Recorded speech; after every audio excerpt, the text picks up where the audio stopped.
ನಮ್ಮ ಕಲ್ಯಾಣ ಕರ್ನಾಟಕ ಹಿಂದೆ ನಾವು ನಿಜಾಮನ ಆಡಳಿತದಲ್ಲಿದ್ದೀವಿ. 56ರಲ್ಲಿ ನಾವು ಕರ್ನಾಟಕ ಬಂದು ಸೇರಿದ್ದೀವಿ. ಮಾನ್ಯ ಅಧ್ಯಕ್ಷರು, ನಾನು ಹುಟ್ಟಿದ್ದು 49ನೇ ಇಸ್ವಿಯಲ್ಲಿ. ನಮ್ಮೂರಲ್ಲಿ ಶಾಲೆ ಪ್ರಾರಂಭ ಆದದ್ದು 56ರಲ್ಲಿ.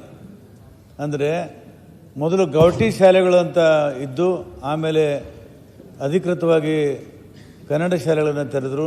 ನಾವೆಲ್ಲ ಮೊದಲನೇ ವಿದ್ಯಾರ್ಥಿ ನಾವು ಕನ್ನಡ ಶಾಲೆಗಳಿಗೆ, ಸರ್ಕಾರಿ ಕನ್ನಡ ಶಾಲೆಗಳಿಗೆ. ಹಾಗಾಗಿ ನಮ್ಮ ಹಿನ್ನೆಲೆ ಮತ್ತು ಬೇರೆಯವ್ರ ಹಿನ್ನೆಲೆ ನೋಡಿದ್ರೆ ಅಜಗಜಾಂತರ ವ್ಯತ್ಯಾಸ ಇದೆ. ಮುಂಬೈ ಕರ್ನಾಟಕದಲ್ಲಿ ಬ್ರಿಟಿಷರ ಆಡಳಿತದಲ್ಲಿತ್ತು. ಒಂದು 100 ವರ್ಷ ನಮಗಿಂತ ಶಿಕ್ಷಣದಲ್ಲಿ ಮುಂದಿದ್ದಾರೆ, ಸಂತೋಷ. ಅದಕ್ಕಿಂತ ಮದ್ರಾಸ್ ಪ್ರೊವಿನ್ಸಿಯಲ್ಲಿರ್ತಕ್ಕಂಥವರು ಅವರು ಇನ್ನೂ ಮುಂದಿದ್ದಾರೆ, ಅದು ಅವರಿಗೂ ಸಂತೋಷ. ಆದರೆ ನಾವು ಸಮಾನಾಂತರವಾಗಿ ಈ ಕರ್ನಾಟಕವನ್ನು ಕಟ್ಟಬೇಕು, ಬೆಳೆಸಬೇಕು ಅನ್ನುವಂಥವರು ಇವತ್ತು ನಾವು ಕೆಲವು ಲೋಪದೋಷಗಳನ್ನು ತಿದ್ದುಕೊಳ್ಬೇಕಾಗ್ತದೆ ಮತ್ತು ಅದರ ಪರಿಹಾರವನ್ನು ಕಂಡು ಹಿಡಿದು ಮುಂದಿನ ಕೆಲಸವನ್ನು ನಾವು ಮಾಡಬೇಕಾಗ್ತದೆ. ಮಾನ್ಯ ಅಧ್ಯಕ್ಷರೇ, ಅನೇಕರು ಬೇರೆ ಬೇರೆ ವಿಷಯ ಮಾತಾಡಿದ್ದಾರೆ. ಅದನ್ನು ಪುನಃ ನಾನು ಪ್ರಸ್ತಾಪ ಮಾಡೋದಕ್ಕೆ ಹೋಗೋದಿಲ್ಲ.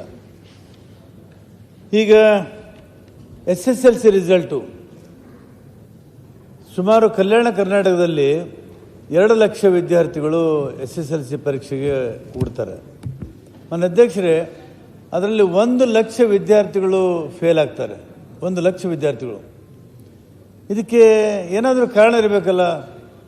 ಪಾಪ ಎಲ್ಲ ಮಕ್ಕಳು ಪಾಸ್ ಆಗಲೇಬೇಕು ಅಂತ ಅಪೇಕ್ಷೆಯಿಂದ ಕಷ್ಟಪಟ್ಟು ಓದ್ತಾರೆ, ಶಿಕ್ಷಕರು ಓದಿಸ್ತಾರೆ. ಆದರೆ ಫೇಲ್ ಯಾಕೆ ಆಗ್ತಾರೆ? ಫೇಲ್ ಯಾಕೆ ಆಗ್ತಾರೆ ಅಂದರೆ ಅವ್ರ ಮನೆಯಲ್ಲಿ ತಂದೆ ತಾಯಿ ಅಶಿಕ್ಷಿತರು, ಆ ಅಭ್ಯಾಸದ ಬಗ್ಗೆ ಅವರಿಗೆ ಅಷ್ಟೊಂದು ಮಹತ್ವ ಗೊತ್ತಿಲ್ಲ. ಮನೆಯಲ್ಲಿ ಬಂದರೆ ಅವರನ್ನು ಕಾಳಜಿ ಕೊಟ್ಟು ಓದಿಸೋದಿಲ್ಲ. ಹಾಗಾಗಿ ಪಾಪ ಮಕ್ಕಳಿಗೆ ಸರಿಯಾಗಿ ಶಾಲೆಯಲ್ಲಿ ಪಾಠನೂ ಹೇಳ್ಕೊಡೋದಿಲ್ಲ, ಮನೆಯಲ್ಲಿ ಕೂಡ ಓದೋದಿಲ್ಲ. ಈ SSLC ಪರೀಕ್ಷೆಯಲ್ಲಿ ಫೇಲ್ ಆಗ್ತಾರೆ. ಮಾನ್ಯ ಅಧ್ಯಕ್ಷರೇ, 2024-25ರಲ್ಲಿ ದಕ್ಷಿಣ ಕನ್ನಡ ಜಿಲ್ಲೆಯಲ್ಲಿ, ತಮ್ಮ ಜಿಲ್ಲೆಯಲ್ಲಿ ಮಾನ್ಯ ಅಧ್ಯಕ್ಷರೇ, 91.12% ಫಲಿತಾಂಶ ನಮ್ಮಲ್ಲಿ ಬಂದಿದೆ ದಕ್ಷಿಣ ಕನ್ನಡದಲ್ಲಿ. ಭಾಳ ಸಂತೋಷ. ಇವತ್ತು ದಕ್ಷಿಣ ಕರ್ನಾಟಕದಲ್ಲಿ ನಮ್ಮ ಮಕ್ಕಳು ಅಲ್ಲಿ ಪ್ರತಿಭೆಯನ್ನು ತೋರಿಸ್ತಾ ಇರೋದು, ಮುಂದೆ ಹೋಗ್ತಾ ಇರೋದು, ನಾವೆಲ್ಲ ಸಂತೋಷ ಪಡ್ತೀವಿ. ಅದೇ ಥರ ಉಡುಪಿ ಜಿಲ್ಲೆಯಲ್ಲಿ ಅದು ರಿಸಲ್ಟ್ ಬರಲಿಕ್ಕೆ ಮಕ್ಕಳು ಮಾತ್ರ ಅಲ್ಲ, ಅವ್ರು ಹೆತ್ತವ್ರು ಕೊಡೋಕ್ಕೆ ಪ್ರಮುಖ ಕಾರಣ ಕರ್ತಾರೆ. ನಾನು ಅದನ್ನು ಹೇಳಿಲ್ಲ ಅಧ್ಯಕ್ಷರೇ. ಈಗ ನಮ್ಮ ತಂದೆ ತಾಯಿಗಳಿಗೆ ಕನ್ನಡರು ಬರಲ್ಲ, ಯಾವ ಭಾಷೆನೂ ಬರಲ್ಲ, ಓದೋಕ್ಕೂ ಬರಲ್ಲ, ಮಕ್ಕಳಿಗೆ ಏನು ಓದಿಸ್ತಾರೆ? ಅವ್ರ ಮನೆಯಲ್ಲಿ ಮಕ್ಕಳು ಕೂಡ ಜವಾಬ್ದಾರಿ ಪಾಲಕರು ತಗೋಬೇಕಾಗ್ತದೆ. ಆದರೆ ದುರ್ದೈವದಿಂದ ಆ ತಂದೆ ತಾಯಿಗಳೇ ಶಿಕ್ಷಣ ಕಲ್ತಿಲ್ಲ ನಮ್ಮಲ್ಲಿ. ನಾನೇ ಮೊದಲನೇ ಕನ್ನಡ ಶಾಲೆಗೆ ಪ್ರಾಥಮಿಕ ಹಂತದಲ್ಲಿ ಸೇರಿಕಾದಂಥ ವಿದ್ಯಾರ್ಥಿ ನಾನು ನಮ್ಮೂರಲ್ಲಿ. ಹಾಗಾಗಿ ಚಾರಿತ್ರಿಕ ಕಾರಣದಿಂದ ನಾನು ಅದಕ್ಕೆ ಹೇಳಿದೆ. ನಾನು ಈ ಉಡುಪಿ ಜಿಲ್ಲೆಗೆ ಬಂದರೆ, ನಿಮ್ಮ ಉಡುಪಿ ಜಿಲ್ಲೆಯಲ್ಲಿ 89.96%. ಅದೇ ಮಾನ್ಯ ಅಧ್ಯಕ್ಷರೇ, ಕಲಬುರಗಿ ಜಿಲ್ಲೆ ಬಂದರೆ 42.43%, ಅರ್ಧಕ್ಕಿಂತ ಕಡಿಮೆ. ಅದೇ ರೀತಿ ಕಲಬುರಗಿ ಜಿಲ್ಲೆ ಕಲಬುರಗಿ ಜಿಲ್ಲೆ ಕೊನೆ ಸ್ಥಾನ, ಇದು ಪ್ರತಿ ವರ್ಷ. ವಿಜಯಪುರ ಜಿಲ್ಲೆ ಬಂದರೆ 49.58%, 42.43% ಫಲಿತಾಂಶ. ಮೈಸೂರು ಕೊನೆ ಸ್ಥಾನ, ವಿಜಯಪುರ ಜಿಲ್ಲೆ. ಯಾದಗಿರಿ ಜಿಲ್ಲೆ ಬಂದರೆ 51.6%, 52.6%. ಬೀದರ್ ಜಿಲ್ಲೆಗೆ ಬಂದರೆ 53.25%. ಕೊಪ್ಪಳ ಜಿಲ್ಲೆಗೆ ಬಂದರೆ 57.32%. ಬಳ್ಳಾರಿ ಜಿಲ್ಲೆಗೆ ಬಂದರೆ 60.20%. ಕಲಬುರಗಿ ಜಿಲ್ಲೆಯ ಫಲಿತಾಂಶ ದಕ್ಷಿಣ ಕನ್ನಡ ಜಿಲ್ಲೆಗಿಂತ ಅರ್ಧಕ್ಕಿಂತ ಕಡಿಮೆ ಇರೋದು ನಮಗೆ ಶೋಭೆ ತರ್ತದೆ. ಮಾನ್ಯ ಅಧ್ಯಕ್ಷ, ಕರ್ನಾಟಕಕ್ಕೆ, ಕಲ್ಯಾಣ ಕರ್ನಾಟಕಕ್ಕೆ ಶೋಭೆ ತರ್ತದೆ. ಒಂದು ಸರ್ಕಾರ ಇದೆ, ಜವಾಬ್ದಾರಿ ಸರ್ಕಾರ ಇದೆ, ಶಾಲೆಗಳನ್ನು ಕಟ್ಟಿದ್ದೀವಿ, ಅಲ್ಲಿ ಓದ್ತಾ ಇದ್ದಾರೆ ಮಕ್ಕಳು. ಯಾಕೆ ಆದರೆ ಫಲಿತಾಂಶದಲ್ಲಿ ನಾವು ಹಿಂದೆ ಬೀಳ್ತಾ ಇದ್ದೀವಿ. ಇದ್ರ ಬಗ್ಗೆ ನಾವು ವಿಶೇಷವಾದಂಥ ಏನಾದರೂ ಚಿಂತನೆ ಮಾಡಿದ್ದೇವೆ? ಇದಕ್ಕೇನಾದರೂ ಒಂದು ಪೂರಕವಾದಂಥ ಒಂದು ವ್ಯವಸ್ಥೆಯನ್ನು ಕಟ್ಟಿ ಮಕ್ಕಳಿಗೆ ಉತ್ತಮವಾದಂಥ ಗುಣಮಟ್ಟದ ಶಿಕ್ಷಣವನ್ನು ಕೊಡಬೇಕಂತ ನಾವೇನಾದರೂ ಪ್ರಯತ್ನ ಮಾಡಿದ್ದೇವೆ? ಪರೀಕ್ಷೆಯಲ್ಲಿ ಮಕ್ಕಳು ಫೇಲ್ ಆಗ್ತಾರೆ, ಆಮೇಲೆ ಪತ್ರಿಕೆಯಲ್ಲಿ ಬರ್ತದೆ, ಪತ್ರಿಕೆ ಬರೆದ ಮೇಲೆ ಆರೋಪ ಪ್ರತ್ಯಾರೋಪಗಳು ನಡೀತವೆ. ಸರ್ಕಾರದವ್ರು ಏನು ಮಾಡ್ತಾರೆ? ಶಿಕ್ಷಕರ ಮೇಲೆ ಸವಾರಿ ಮಾಡ್ತಾರೆ. ಶಿಕ್ಷಕರದ್ದು ತಪ್ಪಿದೆ, ಪಾಲಕರದ್ದು ತಪ್ಪಿದೆ. ಆದರೆ ಮಕ್ಕಳು ಪಾಪ ಏನು ಮಾಡಿದ್ದಾರೆ? ಅವ್ರು ಯಾವ ಪಾಪ ಮಾಡಿದ್ದಾರೆ? ಆ ಮಕ್ಕಳು ಫೇಲ್ ಆದಮೇಲೆ ಮಾನ್ಯ ಅಧ್ಯಕ್ಷರೇ, 1 ಸಲ ಅಲ್ಲ ಸಪ್ಲಿಮೆಂಟ್ರಿ ಎಕ್ಸಾಮಿನೇಷನ್ನು, 1 ಸಲ 2-3 ಸಲನೂ ಸಪ್ಲಿಮೆಂಟ್ರಿ ಎಕ್ಸಾಮಿನೇಷನ್ ತೊಗೊಂಡು ಕೊನೆಗೆ ಪಾಸಿಂಗ್ ಮಾರ್ಕ್ಸ್ ಹಾಕಿ ಅವರಿಗೆ ಪಾಸ್ ಮಾಡಿ ಕಳಿಸ್ತೀವಿ. ಮುಂದೆ ಅವರು ಕಾಲೇಜುಗಳಿಗೆ ಹೋದಾಗ ಅವರು ಮತ್ತೆ ಡ್ರಾಪ್ಔಟ್ ಆಗಿ ವಾಪಸ್ ಬರ್ತಾರೆ. ಯಾಕಂದರೆ ಗುಣಮಟ್ಟದ ಶಿಕ್ಷಣ ಕೊಡೋಕ್ಕಾಗ್ತಾ ಇಲ್ಲ. ಇಂಥ ಒಂದು ಪರಿಸ್ಥಿತಿಯಲ್ಲಿ ಇವತ್ತು ಏನು ನಮ್ಮ ಬಾಬಾ ಸಾಹೇಬ್ ಅಂಬೇಡ್ಕರ್ ಶಿಕ್ಷಣಕ್ಕೆ ಮಹತ್ವವನ್ನು ಕೊಟ್ಟಿದ್ದರು. ಆ ಶಿಕ್ಷಣಕ್ಕೆ ಮಹತ್ವವನ್ನು ಕೊಡೋದೇ ಹೋಗಿದ್ದರೆ ಅಭಿವೃದ್ಧಿಗೆ ಯಾವುದೂ ಬೆಲೆ ಇಲ್ಲ, ಯಾವುದೂ ಅರ್ಥ ಇಲ್ಲ ಅನ್ನೋಂಥ ಮಾತನ್ನು ತಮ್ಮ ಮುಖಾಂತರ ಸರ್ಕಾರಕ್ಕೆ ಹೇಳಲಿಕ್ಕೆ ಬಯಸ್ತಾ ಇದ್ದೆ. ಮಾನ್ಯ ಅಧ್ಯಕ್ಷರೇ, ಈ ಅತಿಥಿ ಶಿಕ್ಷಕರನ್ನು ಮೊದಲೇ ನಮ್ಮ ರಾಜ್ಯದಲ್ಲಿ 58,000 ಶಿಕ್ಷಕರ ಹುದ್ದೆಗಳು ಖಾಲಿ ಇದ್ದಾವೆ. 58,000. ಬರೀ ಕಲ್ಯಾಣ ಕರ್ನಾಟಕದಲ್ಲೇ 24,000 ಹುದ್ದೆಗಳು ಖಾಲಿ ಇದ್ದಾವೆ. ಬರೀ ಕಲ್ಯಾಣ ಕರ್ನಾಟಕದಲ್ಲಿ. ಅಂದರೆ ಭಾಳ ದೊಡ್ಡ ಸಂಖ್ಯೆಯಲ್ಲಿ ಮಕ್ಕಳ ಶಿಕ್ಷಕರ ಹುದ್ದೆ ಖಾಲಿ ಇದ್ದಾವೆ ಅನ್ನೋದನ್ನು ಅಂಕಿ ಸಂಖ್ಯೆ ಹೇಳ್ತದೆ. ಮತ್ತು ಅತಿಥಿ ಶಿಕ್ಷಕರನ್ನು ತಗೋಬೇಕಂತೇಳಿ ಸರ್ಕಾರದವರು ಒಂದು ಏನಾದರೂ ವ್ಯವಸ್ಥೆ ಮಾಡಿದ್ದಾರೆ. ಮಾನ್ಯ ಅಧ್ಯಕ್ಷರೇ, ಜೂನ್ನಲ್ಲಿ ಸ್ಕೂಲ್ಗಳು ಪ್ರಾರಂಭ ಆಗ್ತವೆ. ಅತಿಥಿ ಶಿಕ್ಷಕರನ್ನು ಯಾವಾಗ ತಗೋತೀವಿ? ನಾವು ಅರ್ಜಿ ಕರೆದು ಇಂಟರ್ವ್ಯೂ ಮಾಡಿ ಮೆರಿಟ್ ಮೇಲೆ ತಗೋತೀವಿ. ಯಾವಾಗ? ಆಗಸ್ಟ್ ಸೆಪ್ಟೆಂಬರಲ್ಲಿ ಅತಿಥಿ ಶಿಕ್ಷಕರನ್ನು ತಗೋತೀವಿ. ಆಗಸ್ಟ್ ಸೆಪ್ಟೆಂಬರಲ್ಲಿ ಅರ್ಧ ಸಿಲೆಬಸ್ ಮುಗಿದಿರ್ತದೆ. ಮುಂದೆ ಅರ್ಧ ದಸರಾ ಹಾಲಿಡೇ ಬರ್ತವೆ, ಆಮೇಲೆ ಮತ್ತೆ ಪರೀಕ್ಷೆ ಬರ್ತವೆ ಮಾರ್ಚಲ್ಲಿ. ಆ ಶಾಲೆ ಮಾಸ್ಟರ್ಗಳು ಯಾವ ರೀತಿ ಪಾಠ ಹೇಳ್ಕೊಡೋಕ್ಕೆ ಸಾಧ್ಯತೆ ಇದೆ, ಯಾವ ರೀತಿ ಸಿಲೆಬಸ್ ಮುಗಿಸೋಕ್ಕೆ ಸಾಧ್ಯತೆ ಇದೆ. ಹೀಗಾಗಿ ಮಕ್ಕಳು ಅವ್ರ ಭವಿಷ್ಯಕ್ಕೆ ದೊಡ್ಡ ಹಾನಿ ಆಗ್ತಾ ಇದೆ. ಇದರ ಬಗ್ಗೆ ಸರ್ಕಾರ ಭಾಳ ದೊಡ್ಡ ಒಂದು ಚಿಂತನೆಯನ್ನು ಮಾಡಬೇಕಾಗ್ತದೆ ಮತ್ತು ಅದರ ಬಗ್ಗೆ ವ್ಯವಸ್ಥೆಯನ್ನು ಮಾಡಬೇಕಾಗ್ತದೆ. ಈಗ ಮಾನ್ಯ ಅಧ್ಯಕ್ಷರೇ, ಗಡಿನಾಡದ ಭಾಗದ ಸಮಸ್ಯೆ ಏನಂದರೆ ಈ ಬಳ್ಳಾರಿ ಜಿಲ್ಲೆ ತೋಡ್ರಿ. ಆ ಬಳ್ಳಾರಿ ಜಿಲ್ಲೆ ಹಳ್ಳಿಗಳಿಗೆ ಹೋದರೆ ಅಲ್ಲಿ ಆಡು ಭಾಷೆ ನಾಡು ಭಾಷೆ ಬೇರೆಯೇ ಇದೆ. ನಾವೆಲ್ಲರೂ ಕನ್ನಡ ಅಂತ ಆಡು ಭಾಷೆ ತಾಯಿ ಮಾತೃಭಾಷೆ ಬರಿತೀವಿ. ಮಾತೃಭಾಷೆ ಎಲ್ಲರದ್ದು ಕನ್ನಡ ಇಲ್ಲ. ನಿಮ್ಮಲ್ಲಿ ತುಳು ಇರ್ಬೋದು, ನಮ್ಮ ಕಡೆ ಮರಾಠಿ ಇರ್ಬೋದು, ಮತ್ತೊಂದು ಕಡೆ ತೆಲುಗು ಇರ್ಬೋದು. ಮಾತೃಭಾಷೆನೇ ಬೇರೆ. ಲಮಾಣಿ ಜನರಿಗೆ ಪಾಪ ಮಾತೃಭಾಷೆ ಲಮಾಣಿ ಭಾಷೆ. ಅವರು ಯಾರ ಹೆಸರು ಹಾಕ್ತಾರಲ್ಲಿ ಹೆಸರು ಸತ್ಯ ಗೊತ್ತಿಲ್ಲ. ಶಾಸಕರ ಹೆಸರು ಸತ್ಯ ಪಾಟೀಲ್ ಅಂತ ನಿಮ್ಗೆ ಗೊತ್ತಿದೆ ಅಲ್ಲ? ಮಾನ್ಯ ಅಧ್ಯಕ್ಷ, ಅವ್ರದ್ದು ಬೆಲ್ಲಕಾಯಿ ಬರೀ ರಗಳೆ ಆಯ್ತು. ಎಲ್ಲದವರು ನಮ್ಮ ಬಗ್ಗೆ ಕಾಳಜಿ ಮಾಡ್ತಾ ಇದ್ದಾರೆ. ಮಾನ್ಯ ಅಧ್ಯಕ್ಷರೇ, ಇವತ್ತೇನು ಗಡಿಭಾಗದ ಸಮಸ್ಯೆ ಇದೆ. ನಾವು ಕನ್ನಡ ಶಾಲೆಗಳನ್ನು ತಾಂಡದಲ್ಲಿ ತೆರಿತೀವಿ, ಆ ಶಿಕ್ಷಕರಿಗೆ ಕಳಿಸ್ತೀವಿ. ಆ ಮಕ್ಕಳಿಗೆ ಕನ್ನಡನೇ ಬರೋದಿಲ್ಲ, ಅವ್ರು ಮಾತಾಡೋದು ಲಂಬಾಣಿ ಭಾಷೆ. ಅದೇ ಥರ ಗಡಿನಾಡಿನ ಭಾಗದಲ್ಲಿ ಮಕ್ಕಳು ಮಾತಾಡೋದು ತೆಲುಗು ಭಾಷೆ. ಅಲ್ಲಿ ಗಡಿನಾಡಿನಲ್ಲಿ ಮರಾಠಿ ಭಾಷೆ ಮಾತಾಡೋದು ಶಿಕ್ಷಕರು ಅಲ್ಲಿ ಸಿಗೋದಿಲ್ಲ, ಕನ್ನಡ ಎಲ್ಲ ಕಡೆ ಸಿಗೋದಿಲ್ಲ. ಹೀಗಾಗಿ ಆ ಮಕ್ಕಳಿಗೆ ಮತ್ತು ಶಿಕ್ಷಣಕ್ಕೆ ಸಂಪರ್ಕವೂ ಇಲ್ಲ ಮತ್ತು ಅದು ಸಾಧ್ಯವೂ ಆಗ್ತಾಯಿಲ್ಲ. ಹೀಗಾಗಿ ಅನೇಕ ಮಕ್ಕಳು ಇವತ್ತು ಶಾಲೆಯಿಂದ ವಂಚಿತರಾಗಿ ವಾಪಸ್ ಮನೆಗೆ ಹೋಗ್ತಾರೆ. ಅದು ನಮ್ಮ ಭಾಗದಲ್ಲಂತೂ ದೊಡ್ಡ ಸಮಸ್ಯೆ. ಮಾನ್ಯ ಅಧ್ಯಕ್ಷರೇ, ಈ ಬರಗಾಲದಲ್ಲಿ ಪಠ್ಯಪಾಠಿಗಾಗಿ ಬೇರೆ ಕಡೆ ಗುಳೆ ಹೋಗ್ತಾರೆ. ಗುಳೆ ಹೋದಾಗ ಅಲ್ಲಿ ತಮ್ಮ ಮಕ್ಕಳನ್ನ ಕರ್ಕೊಂಡು ಹೋಗ್ತಾರೆ, ಅಲ್ಲಿ ಶಾಲೆ ಬಿಟ್ಟು ಬರ್ತಾರೆ. ಅಲ್ಲಿ ಹೋಗಿ ಮರಾಠಿ ಕಲಿಸ್ತಾರೆ, ತೆಲುಗು ಕಲಿಸ್ತಾರೆ, ಬೇರೆ ಬೇರೆ ಭಾಷೆ ಕಲಿಸ್ತಾರೆ. ವಾಪಸ್ ಮತ್ತೆ ಬಂದಾಗ ಆ ಕಡೆ ಆ ಮಕ್ಕಳಿಗೆ ತೆಲುಗುನೂ ಬರಲ್ಲ, ಮರಾಠಿನೂ ಬರಲ್ಲ, ಕನ್ನಡವೂ ಬರಲ್ಲ, ಇಂಗ್ಲೀಷ್ ಅಂತೂ ಬಂದೇ ಬರಲ್ಲ. ಹೀಗಾಗಿ ಇವತ್ತು ಈ ಶಿಕ್ಷಣದಲ್ಲಿ ನಾವು ಎಲ್ಲಿವರೆಗೆ ನಾವು ಒಂದು ವ್ಯವಸ್ಥಿತವಾದಂಥ ಒಂದು ಕೆಲಸವನ್ನು ಮಾಡೋದಲ್ಲ, ಅಲ್ಲಿವರೆಗೆ ನಮ್ಮ ಹೈದರಾಬಾದ್ ಕರ್ನಾಟಕ ಆಗಲಿ, ಮುಂಬೈ ಕರ್ನಾಟಕ ಆಗಲಿ ಬೆಳೀಲಿಕ್ಕೆ ಸಾಧ್ಯ ಇಲ್ಲ ಅನ್ನೋಂಥ ಮತ್ತನ್ನು ಈ ಸಂದರ್ಭದಲ್ಲಿ ಹೇಳ್ತಾ ಅಧ್ಯಕ್ಷರೇ, ಇವತ್ತು ಕಲಬುರಗಿ ಯೂನಿವರ್ಸಿಟಿ ಒಂದೇ ಉದಾಹರಣೆ ಹೇಳ್ತೀನಿ. ಕಲಬುರಗಿ ಯೂನಿವರ್ಸಿಟಿಯಲ್ಲಿ 93% ಬೋಧಕರ ಹುದ್ದೆಗಳು ಖಾಲಿ ಇದ್ದಾವೆ. ಲೆಕ್ಚರರ್ಸ್, ಪ್ರೊಫೆಸರ್ಸ್ ಇಲ್ಲ. 93%. ಮಾನ್ಯ ಅಧ್ಯಕ್ಷರೇ, ಆ ಪ್ರದೇಶ ಮುಂದುವರಬೇಕಂದ್ರೆ ಇವತ್ತು ಯೂನಿವರ್ಸಿಟಿಗಳಲ್ಲಿ ಶಿಕ್ಷಕರೇ ಇಲ್ಲ, ಟೀಚರ್ಸೇ ಇಲ್ಲ. ಅದೇ ಪರಿಸ್ಥಿತಿ ಕೃಷಿ ವಿಶ್ವವಿದ್ಯಾಲಯ ರಾಯಚೂರಿಗೂ ಇದೆ. ಅದೇ ಪರಿಸ್ಥಿತಿ ಬೀದರ್ದ ವೆಟರ್ನರಿ ಯೂನಿವರ್ಸಿಟಿಗಿದೆ. ಅಲ್ಲಿ ಅನುದಾನ ನಾವು ಕೊಡ್ತಾ ಇಲ್ಲ.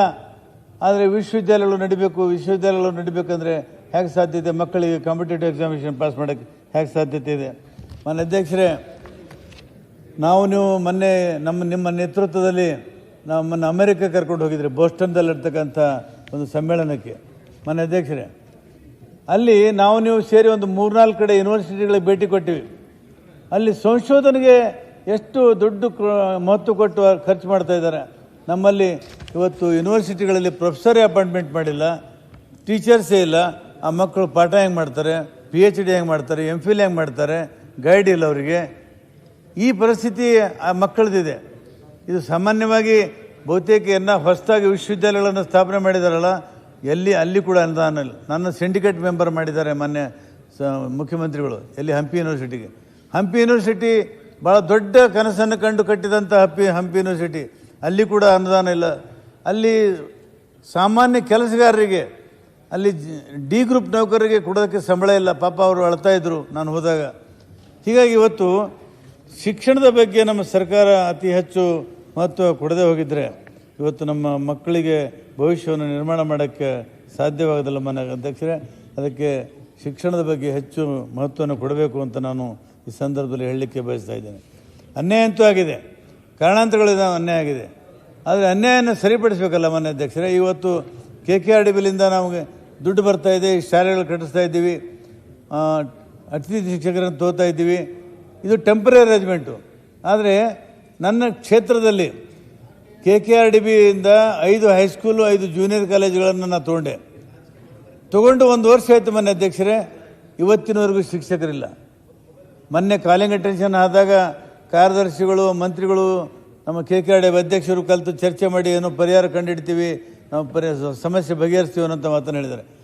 6 ತಿಂಗಳಾಯಿತು ಶಿಕ್ಷಕರಿಲ್ಲ ಮಾನ್ಯ ಅಧ್ಯಕ್ಷರೇ. ಹೈಸ್ಕೂಲ್ಗಳು ಪ್ರಾರಂಭ ಮಾಡಿದ್ದೀವಿ. ಆದರೆ ಮಕ್ಕಳು ಪಾಪ 6 ತಿಂಗಳು ಅವ್ರು ಏನು ಮಾಡಬೇಕು? ತಂದೆ ತಾಯಿ ಆ ಶಾಲೆಯಿಂದ ಬಿಡಿಸ್ಕೊಂಡು ಬೇರೆ ಹೈಸ್ಕೂಲಿಗೆ ಅಡ್ಮಿಷನ್ ಮಾಡಿಸೋಕ್ಕೆ ತೊಗೊಂಡು ಹೊರಟಿದ್ದಾರೆ. ಇದು ಪರಿಸ್ಥಿತಿ ನಮ್ಮದು. ಹೀಗಾಗಿ ಇವತ್ತು ಏನಾದರೂ ಒಂದು ವ್ಯವಸ್ಥೆ ಮಾಡಿದರೆ ಅದಕ್ಕೆ ಶಾಶ್ವತವಾಗಿ ಮಾಡಬೇಕು. ಪ್ರಾರಂಭದಲ್ಲಿ 5 ಹೈಸ್ಕೂಲು 5 ಜೂನಿಯರ್ ಕಾಲೇಜುಗಳನ್ನು ನನ್ನ ಕ್ಷೇತ್ರದಲ್ಲಿ ಕೊಡುವಾಗ ಅದಕ್ಕೆ ಹಣಕಾಸು ಇಲಾಖೆಯವರು ತಾತ್ವಿಕವಾಗಿ ಒಪ್ಪಿಗೆಯನ್ನು ಕೊಟ್ಟಿದ್ದಾರೆ.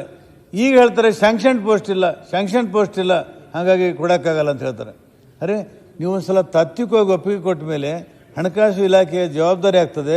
ಅದನ್ನು ಅನುದಾನವನ್ನು ಯಾವ ರೀತಿ ಒದಗಿಸಬೇಕು, ಅದನ್ನು ಯಾವ ಥರ ಕೊಡಬೇಕು ಅನ್ನೋದನ್ನು ಲೆಕ್ಕ ಹಾಕಿ ನೀವು ಮಾಡಬೇಕಾಗ್ತದೆ. ಅದರ ಯೋಚನೆ ಮಾಡಿಲ್ಲ. ಇವತ್ತು ಹೈಸ್ಕೂಲು ತೆರೆದಿದ್ದೀವಿ, ಮಕ್ಕಳಿಗೆ ಶಿಕ್ಷಕರೇ ಇಲ್ಲ. ಜೂನಿಯರ್ ಕಾಲೇಜ್ ಶಿಕ್ಷಕರು ಕೊಟ್ಟಿದ್ದಾರೆ ನೋಡಿ ಮೊನ್ನೆ ಅಧ್ಯಕ್ಷರೇ. ಸಚಿವಾಲಯ ಒಂದೇ, ಪ್ರಿನ್ಸಿಪಲ್ ಸೆಕ್ರೆಟರಿ ಒಂದೇ, ಪಾಲಿಸಿ ಒಂದೇ, KKRDB ದುಡ್ಡು ಒಂದೇ. PUCನಲ್ಲಿ ಸಂಬಳ ಮಾಡಿದ್ದಾರೆ, ಆದರೆ ಹೈಸ್ಕೂಲಲ್ಲಿ ಸಂಬಳ ಮಾಡಿಲ್ಲ. ಅಂದರೆ ಯಾವ ರೀತಿಯಾಗಿ ಇಲಾಖೆಯವರು ಕೆಲಸ ಮಾಡ್ತಾ ಇದ್ದಾರೆ? ನಿಮಗೆ ಬರ್ತದೆ, PUCನೂ ನಿಮಗೆ ಬರ್ತದೆ, ಹೈಸ್ಕೂಲು ನಿಮಗೆ ಬರ್ತದೆ. ತಾತ್ವಿಕವಾಗಿ ಒಪ್ಪಿಗೆ ಕೊಟ್ಟಿದ್ದೀರಿ. ಆದರೆ ಜೂನಿಯರ್ ಕಾಲೇಜ್ ಶಿಕ್ಷಕರನ್ನು ನೇಮಕಾತಿ ಮಾಡ್ಕೊಳ್ಳೋದಕ್ಕೆ ಅನುಮತಿ ಕೊಟ್ಟಿರಿ, ಹೈಸ್ಕೂಲ್ ಶಿಕ್ಷಕರನ್ನು ನೇಮಕಾತಿ ಮಾಡ್ಕೊಳ್ಳೋದಕ್ಕೆ ಅನುಮತಿ ಕೊಟ್ಟಿಲ್ಲ. ಅದು ಆ 5 ಜೂನಿಯರ್ ಕಾಲೇಜಿನ ಶಿಕ್ಷಕರಿಗೆ ಇವತ್ತು ಕೂಡ ₹1 ಸಂಬಳ ಕೊಟ್ಟಿಲ್ಲ, ಇವತ್ತು ಕೂಡ.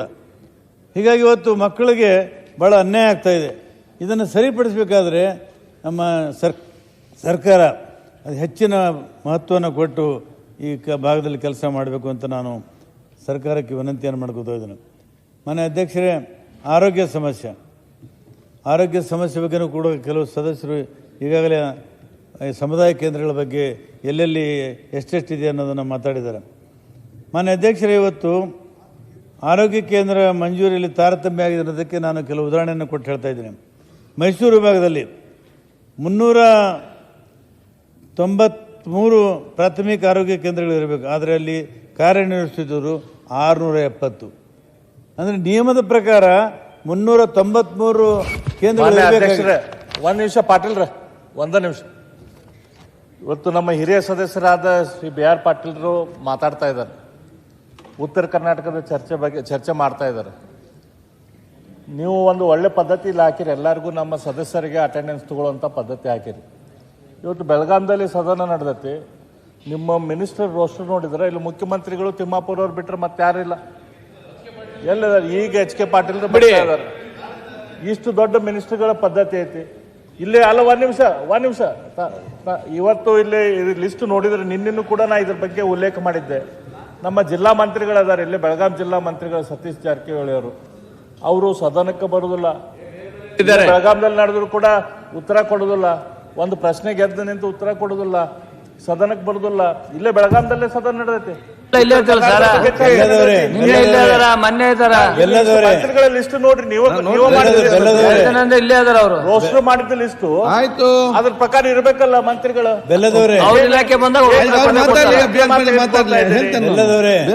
ಅದ್ರ ಬಗ್ಗೆ ಏನ್ ಕ್ರಮ ಹೇಳ್ತಾನೆ ಈಗ? ಅಲ್ಲ, ನೀವು ಒಳ್ಳೆ ಉಳಿದೆಲ್ಲ ಸದಸ್ಯರಿಗೆಲ್ಲ ಅದಕ್ಕೆ ಏನು ಕ್ಯಾಮ್ರಾ ಇಟ್ಟಿರಿ, ಅಟೆಂಡೆನ್ಸ್ ಮಾಡಿ, ಆಯ್ತು. ಮುಂಜಾನೆ ಅವ್ರ ಹೆಸರು ತಗೊಂತೀರಿ. ಈಗ ಎಲ್ಲ ಮಂತ್ರಿಗಳದ್ದು ಸಚಿವರಿದ್ರು. ಹೆಸರು ತಗೋರಿ, ಹಿಂದಿನ ಮಂತ್ರಿಗಳು ಆಯ್ತು. ಕೆಲಸ ಮಾಡಿಲ್ಲ ಹೇಳ್ತೇನೆ ಅಂತೇಳಿ. ನಾನು. ಸುಮ್ನೆ ಮಾತಾಡಲ್ಲ. ಅದಕ್ಕೆ ಅರ್ಥ ಇರಲ್ಲ ಅಂತ ಹೇಳಿ ಅವರು ಅಸಮಾಧಾನ ಆಯ್ತು, ಮಾತಾಡಿ. ನಿನ್ನೆ 2.5 ಗಂಟೆ ಮಾತಾಡಿದ್ರಿ. ಈಗ ಅವ್ರಿಗೆ ಮಾತಾಡಿ ಅವಕಾಶ ಕೊಡಿ. BR ಪಾಟೀಲ್ ಮಾತಾಡಿ. ಮುಂದೆ ಮುಖ್ಯಮಂತ್ರಿಗಳು ಆಗ್ಬೇಕಂತಾರ ಇಲ್ಲಿ ಸದನದಾಗ ಈಗ ಬೆಲ್ಲದವ್ರೆ ಅಧ್ಯಕ್ಷರೇ ಅದೆಲ್ಲ ಮಾತಾಡೋದು ಬೇಡ. ಮೇಲ್ಮನೆ ಬೇಲೂರು ಅವ್ರು ಕೂತ್ಕೊಳ್ಳಿ. ಬೇಲೂರು ಅಲ್ಲ ಅವ್ರು ಮಾತಾಡಿದ್ದೇನು? ಬೇಲೂರು ಅವ್ರು ಕೂತ್ಕೊಳ್ಳಿ. ಅವ್ರೇನು ತಪ್ಪೇನಿದ್ದಿಲ್ಲಲ್ಲ, ಕೂತ್ಕೊಳ್ಳಿ. ಈ ಸಮಸ್ಯೆ ಇವತ್ತಿಂದಲ್ಲ, ಮೊನ್ನೆ ಬೆಲ್ಲದವ್ರೆ. ಅಲ್ಲ, ಈಗ ಉತ್ತರ ಕನ್ನಡ ಸಮಸ್ಯೆ ಬರಲಿ. ಮಾತಾಡ್ತೀನಿ ಸರ್, ನಡುವೆ ಇಂಟರ್ಫಿಯರ್ ಅದೇ ಇಂಟರ್ಫಿಯರ್ ಆಗಬೇಡಿ. ತಮ್ಮ ಮಾತು ಕೇಳ್ತಾರೆ ಅವರು. ಆಮೇಲೆ ಇವತ್ತು ನಾನೇನು ಹೇಳಕ್ಕೆ ಹೊಟ್ಟಿದ್ದೆ ಅಂದರೆ, ಹಳೆ ಮೈಸೂರಿನಲ್ಲಿ, ಮುಂಬೈ ಕರ್ನಾಟಕದಲ್ಲಿ ಮತ್ತು ಕಲ್ಯಾಣ ಕರ್ನಾಟಕದಲ್ಲಿ ಈ ಆರೋಗ್ಯ ಕೇಂದ್ರಗಳಿದ್ದಾವೆ. ಎಷ್ಟು ವ್ಯತ್ಯಾಸ ಇದೆ, ಎಷ್ಟು ಅನ್ಯಾಯ ಆಗಿದೆ ಅನ್ನೋ ನಾನು ಅಂಕಿ ಸಂಖ್ಯೆ ಮುಖಾಂತರ ಹೇಳಕ್ಕೆ ಹೊರಟಿದ್ದೀನಿ. ಮೈಸೂರು ವಿಭಾಗದಲ್ಲಿ 393 ಪ್ರಾಥಮಿಕ ಆರೋಗ್ಯ ಕೇಂದ್ರಗಳು ನಿಯಮದ ಪ್ರಕಾರ. ಆದರೆ ಆ ಭಾಗದಲ್ಲಿ ಸುಮಾರು 670 ಪ್ರಾಥಮಿಕ ಕೇಂದ್ರಗಳ ಆರೋಗ್ಯ ಕೇಂದ್ರ. 670 ಅಂದರೆ ಮೋರ್ ದೆನ್ ಡಬಲ್. ಆದರೆ ನಿಯಮಕ್ಕಿಂತ ಅದೇ ಥರ ಅಂದರೆ ನಿಯಮಕ್ಕಿಂತ 277 ಪ್ರಾಥಮಿಕ ಆರೋಗ್ಯಗಳು ಹೆಚ್ಚಿವೆ. ಅಂದರೆ ಎಷ್ಟು ನಿಯಮದ ಪ್ರಕಾರ ಇರಬೇಕಾಗಿತ್ತು, ಅದಕ್ಕಿಂತ 277 ಪ್ರಾಥಮಿಕ ಕೇಂದ್ರಗಳು ಹೆಚ್ಚಿವೆ. ಅದೇ ರೀತಿ ಬೆಂಗಳೂರು ವಿಭಾಗದಲ್ಲಿ 406 ಪ್ರಾಥಮಿಕ ಆರೋಗ್ಯ ಕೇಂದ್ರಗಳು ಬೇಕು. ಆದರೆ ಅಲ್ಲಿ ಕಾರ್ಯನಿರ್ವಹಿಸುತ್ತ ಸುಮಾರು 66.2 ಪ್ರಾಥಮಿಕ ಶಾಲೆಗಳು, ಪ್ರಾಥಮಿಕ ಕೇಂದ್ರಗಳು. ಅಂದರೆ ನಿಯಮಕ್ಕಿಂತ 256 ಕೇಂದ್ರಗಳು ಜಾಸ್ತಿ ಇದ್ದಾವೆ, 256 ಕೇಂದ್ರಗಳು. ಅದೇ ರೀತಿ ಬೆಳಗಾವಿ ವಿಭಾಗದಲ್ಲಿ 436 ಪ್ರಾಥಮಿಕ ಆರೋಗ್ಯ ಕೇಂದ್ರಗಳಿರಬೇಕು. ಆದರೆ ಅಲ್ಲಿ ಕಾರ್ಯನಿರ್ವಹಿಸುತ್ತಿರುವುದು 472. ಅಂದರೆ ನಿಯಮಕ್ಕಿಂತ 36 ಪ್ರಾಥಮಿಕ ಆರೋಗ್ಯ ಕೇಂದ್ರಗಳು ಹೆಚ್ಚಿವೆ. ಕಲ್ಯಾಣ ಕರ್ನಾಟಕದಲ್ಲಿ ನಿಯಮದಂತೆ 395 ಪ್ರಾಥಮಿಕ ಆರೋಗ್ಯ ಕೇಂದ್ರಗಳಿರಬೇಕು. ಆದರೆ ಅಲ್ಲಿ ಕಾರ್ಯನಿರ್ವಹಿಸಿರುವುದು 352, ಕಡಿಮೆನೇ, ಇಲ್ಲಿ ಕಡಿಮೆ. ಅದೇ ಥರ 395. ಆದರೆ ಇಲ್ಲಿ ಸುಮಾರು 352 ಪ್ರಾಥಮಿಕ ಕೇಂದ್ರಗಳಲ್ಲಿ ಮಾತ್ರ, ಅಂದರೆ 43 ಪ್ರಾಥಮಿಕ ಆರೋಗ್ಯ ಕೇಂದ್ರಗಳು ಕಡಿಮೆ ಇವೆ. ಅಂದರೆ ಸರಾಸರಿ ನಮಗೆ ಎಷ್ಟು ಪ್ರಾಥಮಿಕ ಆರೋಗ್ಯ ಕೇಂದ್ರಗಳಿರಬೇಕು, ಕಲ್ಯಾಣ ಕರ್ನಾಟಕದಲ್ಲಿ 43 ಕಡಿಮೆ ಇದ್ದಾವೆ. ಅಲ್ಲಿ ಟಿಬಲ್ ಹೋಗಿದ್ದಾರೆ, ನಮ್ಮಲ್ಲಿ ನಿಯಮ ಮೀರಿ ಹೋಗಿದ್ದಾರೆ. ನಮಗೀಗ ಕೇಳಕ್ಕೆ ಹೋದರೆ ನಿಯಮದಲ್ಲಿ ಇದ್ದ ಪ್ರಕಾರ ನಿಮಗೆ ಮಾಡ್ತೀವಿ, ಇಷ್ಟು ಜನಸಂಖ್ಯೆಗೆ ಇಷ್ಟೇ ಆಸ್ಪತ್ರೆ ಇರಬೇಕು.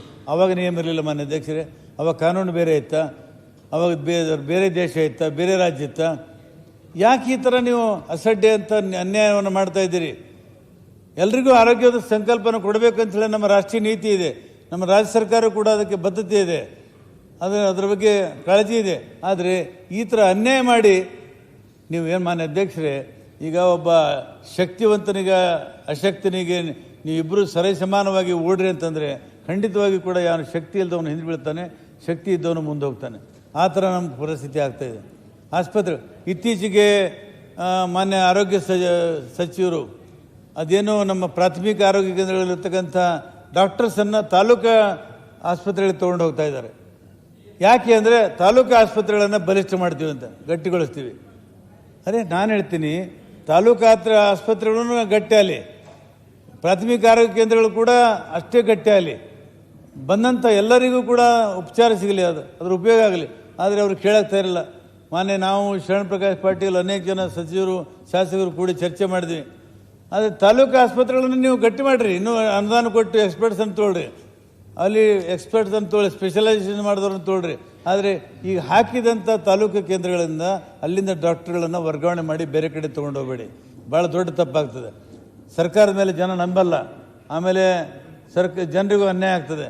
ಈ ಕೆಲಸವನ್ನು ಇವತ್ತು ಆಗಬೇಕು ಅಂಥೇಳಿ ತಮ್ಮಲ್ಲಿ ವಿನಂತಿ ಮಾಡಿಕೊಂಡು, ಒಂದು ಬಾರಿಗೆ ನಾನು ಸರ್ಕಾರಕ್ಕೆ ವಿನಂತಿ ಮಾಡ್ಕೋತೀನಿ, ಒಂದೇ ಬಾರಿಗೆ ಕಲ್ಯಾಣ ಕರ್ನಾಟಕದಲ್ಲಿ 300 ಆರೋಗ್ಯ ಕೇಂದ್ರಗಳ ಸ್ಥಾಪನೆ ಮಾಡೋದಕ್ಕೆ ಅನುಮತಿಯನ್ನು ಕೊಟ್ಬಿಡ್ರಿ.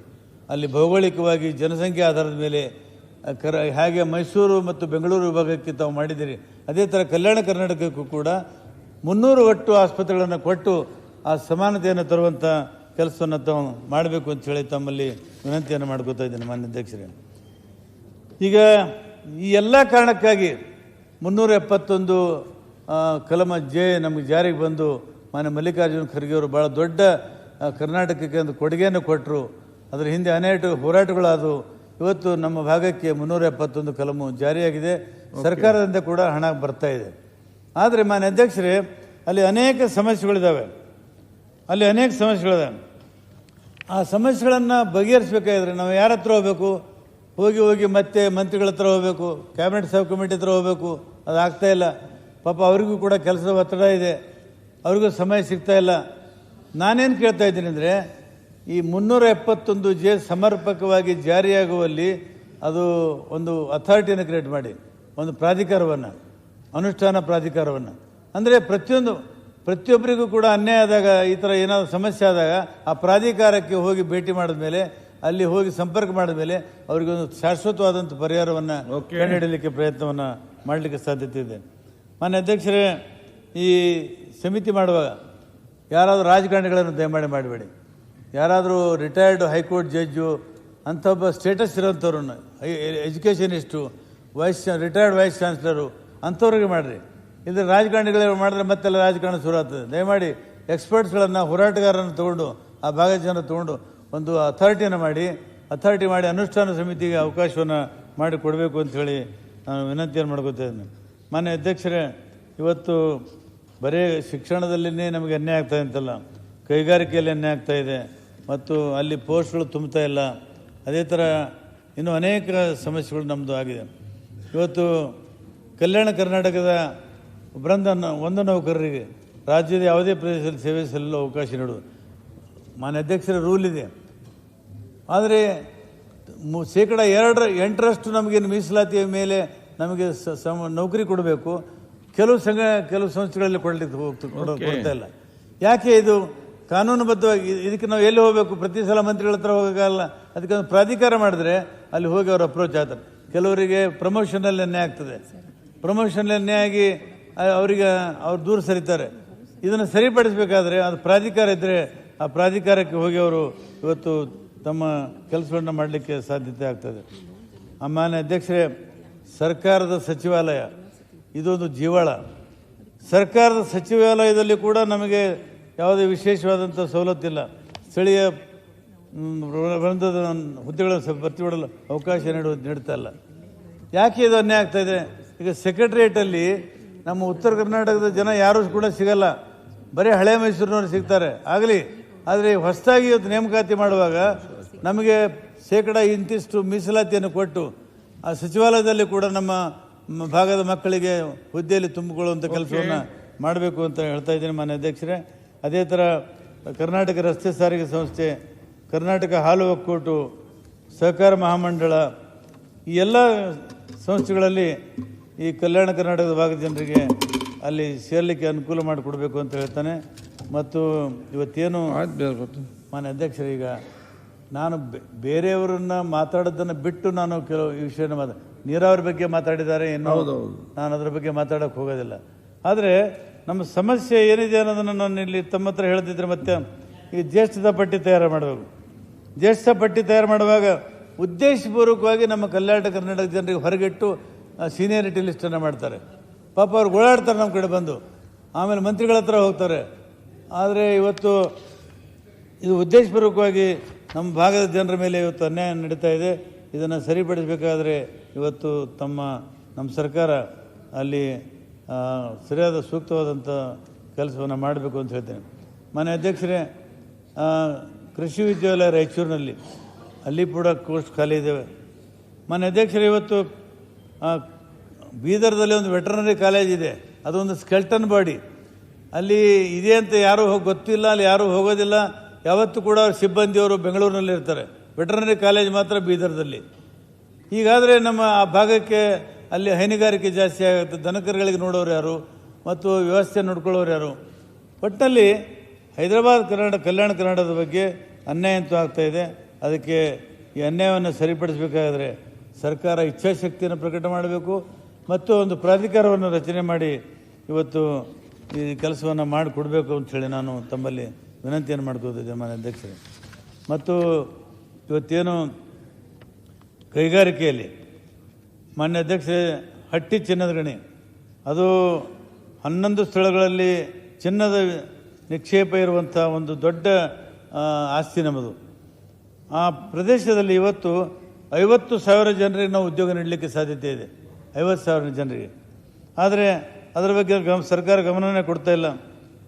ಸದರಿ ಪ್ರದೇಶದಲ್ಲಿ ಈ ಗಣಿ ಚಿನ್ನ ಉತ್ಪಾದನೆ ಮಾಡಿದಂಥ ಏಕೈಕ ಸರ್ಕಾರ ಸ್ವಾಮ್ಯದ ಗುತ್ತಿಗೆ ಹಟ್ಟಿ ಚಿನ್ನದ ಗಣಿ ಕೈಗಾರಿಕೆ ಪ್ರಾರಂಭಿಸಿ ಈ ಭಾಗ ಜನರಿಗೆ ಅನುಕೂಲ ಮಾಡಿಕೊಡ್ಬೇಕು ಅಂಥೇಳಿ ತಾನು ವಿನಂತಿ ಮಾಡಿಕೊಂಡು ಇವತ್ತೇನು ರಾಯಚೂರಿನಲ್ಲಿ ಥರ್ಮಲ್ ಪ್ಲಾಂಟ್ ಇದೆ, ಗೌಡ್ರ ಆ thermal plant B R Patil Hatti ಚಿನ್ನದ ಗಣಿ ಮಾತಾಡಿದ್ರಿ, ನಮ್ಮ ಅಧ್ಯಕ್ಷರು ಅಧ್ಯಕ್ಷರು, ಅದು ಕೇಂದ್ರ ಸರ್ಕಾರದ ಪರವಾನಗಿನೂ ಬೇಕಾಗ್ತೈತಿ. ಅಲ್ಲ, ಅದು ಸಿಕ್ಕಾಗ ನಿಶ್ಚಿತವಾಗಿ ಪ್ರಾರಂಭ ಮಾಡ್ಲಿಕ್ಕೆ ನಮ್ಮ ಸರ್ಕಾರ ಆಗ್ಲಿ. ಮಾಡಿ. ಆಯ್ತು, ನೀವು ಮಾತಾಡಿದ ಉತ್ತರ ಕೊಡಬೇಡಿ. ಜಡಿ ಪಾಟೀಲ್ ಇಲ್ಲ ಜೆ.ಟಿ. ಪಾಟೀಲ್ರಿಗೆ ಕೆಲವು ಮಾಹಿತಿ ಇತ್ತು, ಕೊಟ್ಟಿದ್ದಾರೆ, ತಪ್ಪಿಲ್ಲ ಮನೆ ಅಧ್ಯಕ್ಷರೇ. ಅದು ತಾವು ಪ್ರಯತ್ನ ಪಡ್ರಿ, ಮುಂದುವರಿಸಿ. ಕೇಂದ್ರ ಸರ್ಕಾರ. ಆಯ್ತು, ಮುಂದಕ್ಕೆ ಉತ್ತರ ಬೇಡ, ಮುಂದಕ್ಕೆ ಹೋಗಿ. ಅಧ್ಯಕ್ಷರೇ, ನೀವು ಈ ಥರ ಗಡಿಬಿಡಿ ಮಾಡಿದ್ರೆ ನಮಗೆ ಭಾಳ ತೊಂದರೆ ಆಗ್ತದೆ. ಈಗ ಮೊದಲೇ ನಮ್ಮದು ಬರಗಾಲ ಪ್ರದೇಶ, ಅಲ್ಲಿ ಒಂದು ಸಲ ನೀರೇ ಬರೋದಿಲ್ಲ, ಮಳೆನೇ ಬರೋದಿಲ್ಲ, ಬಂದರೆ ಭಾರಿ ಮಳೆ ಬಂದುಬಿಡ್ತದೆ. ಮನೆ ಅಧ್ಯಕ್ಷರೇ, ಇವತ್ತು 7 ತಿಂಗಳ ಕಾಲ ನಾವು ಮಳೆಗಾಲದಲ್ಲಿದ್ದೀವಿ. ಮೊದಲನೇ ಸಲ ನನ್ನ ಜೀವನದಲ್ಲಿ ನೋಡೋದು. ಮೇನಲ್ಲಿ ಪ್ರಾರಂಭವಾದಂಥ ಮಳೆ ಮೊನ್ನೆ ನವಂಬರ್ವರೆಗೂ ಮಳೆ ಬಂದಿದೆ. ಇದೆಲ್ಲ ಕ್ಲೈಮೇಟ್ ಚೇಂಜ್ ಪರಿಣಾಮ. ಇದು ನಾವು ಮಾಡಿಕೊಟ್ಟಂಥ ಅಪರಾಧ. ಇದು ಮಳೆ ಆ ಥರ ಬಂದು ಬೆಳೆಗಳು ಹಾಳಾಗಿದ್ದಾವೆ. ಸರ್ಕಾರ ಮಾನ್ಯ ಮುಖ್ಯಮಂತ್ರಿಗಳು ಬಂದು ವೈಮಾನಿಕ ಸಮೀಕ್ಷೆ ಮಾಡಿದ್ರು. ಆದರೆ ನಿನ್ನೆ ವಿರೋಧ ಪಕ್ಷ ನಾಯಕರು ಮೊನ್ನೆ ಮಾತಾಡ್ತಾ ಮುಖ್ಯಮಂತ್ರಿಗಳು ಬಂದು ವಿಮಾನದಲ್ಲಿ ನೋಡಿ ಹೋದರು. ಏನು ಮಾಡಬೇಕಾಗಿತ್ತು? ಅದೇ ಹಳ್ಳಿಗಳಿಗೆ ಹೋಗೋದಕ್ಕೆ ರಸ್ತೆನೇ ಇಲ್ಲ, ನೀರೆಲ್ಲ ನಿಂತು, ಸೇಡಂಗೆ ಹೋಗಲು ರಸ್ತೆ ಇಲ್ಲ, ಜೇವರ್ಗಿಗೆ ಹೋಗೋ ರಸ್ತೆ ಇಲ್ಲ, ಎಲ್ಲ ಕಡೆ ನೀರು ನಿಂತು ಎಲ್ಲ ಕಡೆ ಸಂಪೂರ್ಣ ಮುಳುಗೋಗಿದೆ. ಅಷ್ಟಾದರೂ ಮಾಡಿ ಇವತ್ತು ಸರ್ಕಾರಕ್ಕೆ ಪರಿಹಾರ ಕೊಡುವಂಥ ಕೆಲಸವನ್ನು ಮಾಡ್ತಾ ಇದ್ದಾರೆ. ಆದರೆ ಏನಾಗಿದೆ ಮನೆ ಅಧ್ಯಕ್ಷರೇ, ಆ ಪರಿಹಾರ ಕೊಡುವಲ್ಲಿ ತಾರತಮ್ಯ ಆಗಿದೆ.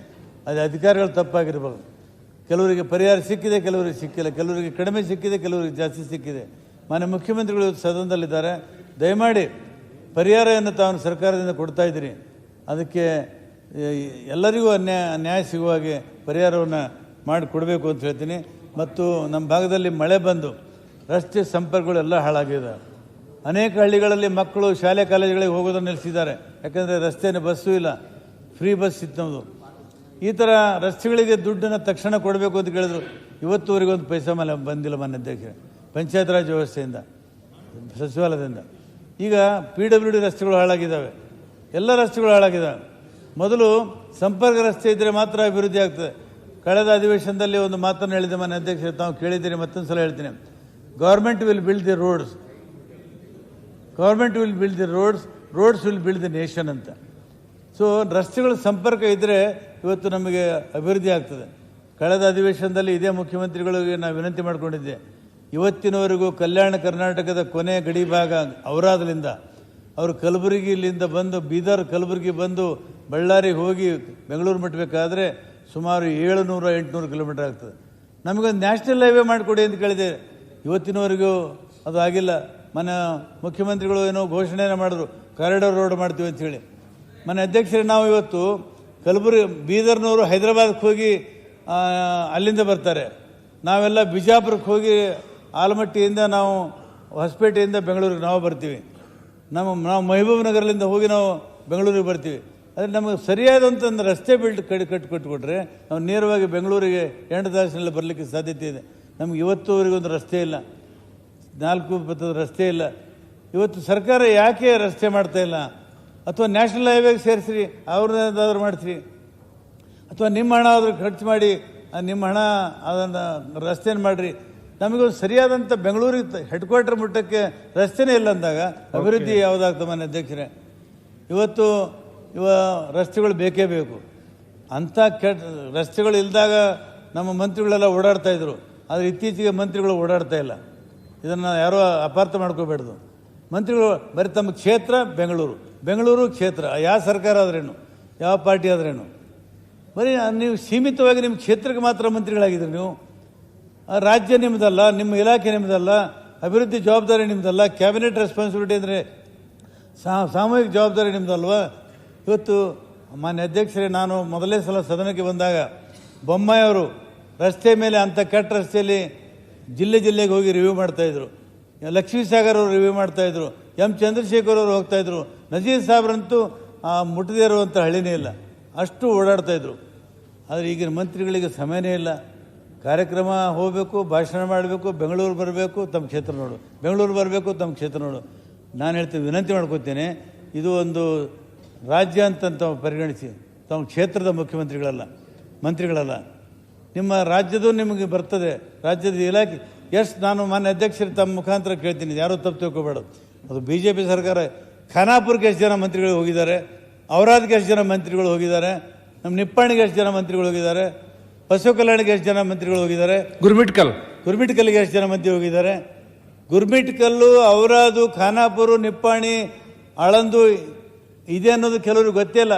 ನಾವು ಮನೆ ಅಧ್ಯಕ್ಷರೇ ಕೆಲವು ಮಂತ್ರಿಗಳು ಈ ಹುಬ್ಬಳ್ಳಿ ಬೆಳಗಾವಿ ಕಡೆ ಬರ್ತಾರೆ, ನಾವು ನಿಮ್ಮ ಕಡೆ ಬಂದಿದ್ದೇವ್ರಿ ಅಂತ ಹೇಳ್ತಾರೆ. ಯಾವತ್ತು ಬಂದಿರಿ? ಇಂಥ ದಿವಸ ಬಂದಿದ್ದೀವಿ. ಎಲ್ಲಿ ಬಂದಿರಿ? ಬೆಳಗಾವಿ ಬಂದಿದ್ದೀವಿ.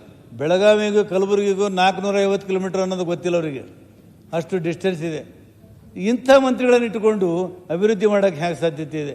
ಅರೆ, ಮಂತ್ರಿ ಆದಂಥವ್ರು ಸಮಗ್ರವಾದಂಥ ಒಂದು ಕಲ್ಪನೆ ಇರಬೇಕು, ಅವ್ರ ಕನಸಿರಬೇಕು, ಒಂದು ಚಿತ್ರ ಇರಬೇಕು, ಅವರು ಸರ್ವಾಂಗೀಣ ಅಭಿವೃದ್ಧಿ ಮಾಡುವಂಥ ಪ್ರಯತ್ನವನ್ನು ಮಾಡಬೇಕು. ಆವಾಗ ಮಾತ್ರ ಅಭಿವೃದ್ಧಿ ಆಗಲಿಕ್ಕೆ ಸಾಧ್ಯತೆ ಇದೆ. ಮಾನ್ಯ ಅಧ್ಯಕ್ಷರೇ, ಇವತ್ತು ಈ ಥರ ಒಂದು ವ್ಯವಸ್ಥೆಯನ್ನು ಮಾಡಬೇಕಾದ್ರೆ ಮಾನ್ಯ ಮುಖ್ಯಮಂತ್ರಿಗಳು ಇಚ್ಛಾಶಕ್ತಿಯನ್ನು ತೋರಿಸಿ ಈ ಕೆಲಸವನ್ನು ಮಾಡಿಸ್ಕೊಡ್ಬೇಕು ಅಂತ ನಾನು ವಿನಂತಿಯನ್ನು ಮಾಡ್ಕೊತಾ ಇದ್ದೇನೆ. ಮಾನ್ಯ ಅಧ್ಯಕ್ಷರೇ, ಇವತ್ತು ನಮ್ಮ ಭಾಗದಲ್ಲಿ ಬಡತನ ಜಾಸ್ತಿ ಇದೆ.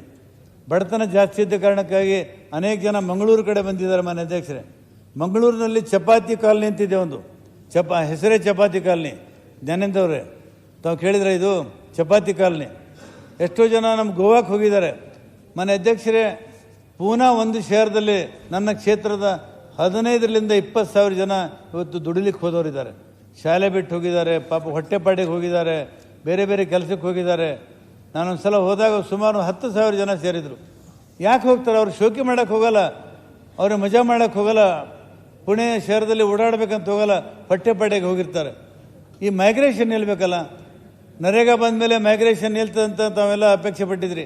ಅದೇ ನರೇಗಾ ಬಂದ ಮೇಲೆ ಮೈಗ್ರೇಷನ್ ನಿಲ್ಲಿಲ್ಲ. ಇವತ್ತು ಕೂಡ ಗುಳೆ ಹೋಗ್ತಾನೆ ಇದ್ದಾರೆ, ಪಾಪ ವಾಪಸ್ ಬರ್ತಾನೆ ಇಲ್ಲ. ಹೀಗಾಗಿ ಗುಳೆ ಪದ್ಧತಿಯನ್ನು ತಪ್ಪಿಸಬೇಕಾದ್ರೆ ಶಾಶ್ವತವಾದಂಥ ಅವರಿಗೆ ಒಂದು ಯಾವುದಾದ್ರೂ ಉತ್ಪನ್ನವನ್ನು, ಆರ್ಥಿಕ ಶಕ್ತಿಯನ್ನು ತುಂಬುವಂಥ ಕೆಲಸವನ್ನು ಸರ್ಕಾರ ಮಾಡದೇ ಹೋಗಿದರೆ ಈ ಗುಳೆ ಹೋಗೋ ಪದ್ಧತಿ ಅಂತೂ ಯಾವತ್ತೂ ತಪ್ಪೋದಿಲ್ಲ. ಮಾನ್ಯ ಅಧ್ಯಕ್ಷರೇ, ಕೆಲವು ಸಲ ಏನಾಗ್ತದೆ ಮಾನ್ಯ ಅಧ್ಯಕ್ಷರೇ, ಇಲ್ಲಿ ಕನ್ನಡ ಶಾಲೆಯಲ್ಲಿ ಹಾಕಿರ್ತಾರೆ, ಪಾಪ ಗುಳೆ ಹೋಗುವ ಮಕ್ಕಳನ್ನು ತೊಗೊಂಡು ಹೋಗಿರ್ತಾರೆ, ಅಲ್ಲಿ ಮರಾಠಿ ಶಾಲೆ ಹಾಕ್ತಾರೆ.